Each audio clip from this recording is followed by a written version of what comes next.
Lux পরিবারের কর্ণধার অশোক টোডি একদিন আমার বাড়ি সকালবেলা এলেন, এসে বললেন যে আমরা ভেবেছিলাম পশ্চিমবঙ্গে আর আমরা এক্সপ্যানশন করব না, আমার 10 লক্ষ স্কোয়ার ফিটের ইন্ডাস্ট্রি আছে,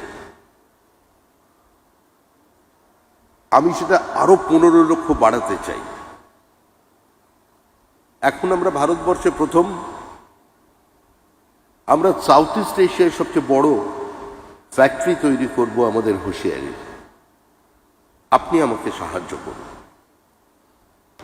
আমি ওনাকে বললাম আপনি ভুল ঠিকানায় এসেছেন, আমি তো দলের কথা বলতে পারি, সরকারের কথা নয়।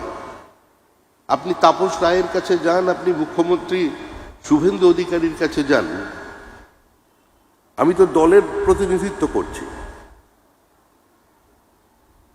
শুধু অশোক টোডি নন, মেজিয়ায় যে স্টিল প্ল্যান্ট হবে উনিও প্রথম আমার কাছে এসেছেন।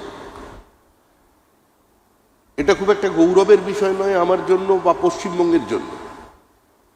সমস্ত শিল্পপতিরা আমাদের দলীয় কার্যালয়ে আসছেন, তারপর তারা যাচ্ছেন নবান্নে। কারণ কি?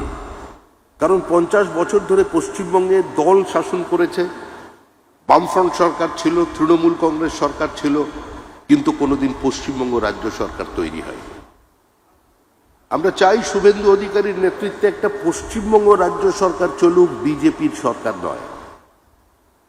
দলীয় প্রতীক নিয়ে একটা সরকার তৈরি হয়েছে, আপনারা আশীর্বাদ করেছেন, ভোট দিয়েছেন, কিন্তু দল সরকারকে নিয়ন্ত্রণ করবে, সরকারের সমস্ত বিল দল তৈরি করে দেবে, সরকারের গতিমুখ দল নিয়ন্ত্রণ করবে।